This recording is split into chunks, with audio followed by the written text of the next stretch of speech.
अगर आपसे पूछा जाए कि दुनिया के अमीर तरीन लोग कौन हैं, तो आप फौरन इलॉन मस्क, जेफ बेजोस या बिल गेट्स का नाम लेंगे। लेकिन एक और शख्स है जो न सिर्फ दौलत से बल्कि अपनी ताकत और शहरत से भी जाना जाता है। वो है डोनाल्ड ट्रंप। क्या आप जानते हैं, डोनाल्ड ट्रंप सिर्फ अमेरिका का सदर नहीं बल्कि एक बहुत बड़ा कारोबारी शख्स भी है।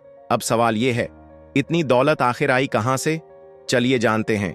Number 1, real estate. Trump tower, शानदार होटल्स, गोल्फ कोर्सेज और कमर्शियल प्रॉपर्टीज से करोड़ों की कमाई। नंबर 2, मीडिया और entertainment. Reality show the apprentice से सिर्फ एक सीजन में $50 मिलियन की जबरदस्त कमाई। Number 3, branding. डोनाल्ड ट्रंप ने अपना नाम ही बिजनेस बना दिया है।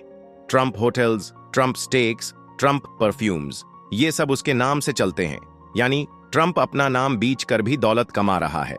लेकिन असल सवाल ये है, आज डोनाल्ड ट्रंप के पास कितनी दौलत है? फोर्ब्स के मुताबिक डॉलर में $5.6 बिलियन, पाकिस्तानी रुपयों में 15 खरब 40 अरब रुपए।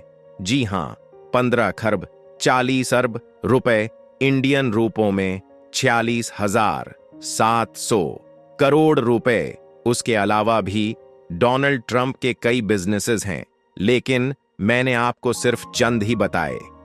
और याद रखें, 22 जनवरी 2025 को डोनाल्ड ट्रंप ने 78 साल की उम्र में दोबारा सदर का हिल्फ उठाया और यूं वो अमेरिका की तारीख के सबसे ज्यादा उम्र रसीदा सदर बन गए। सब्सक्राइब करना न भूलें ताकि आप मजीद हैरान कुन हकायक से बाखबर रहें।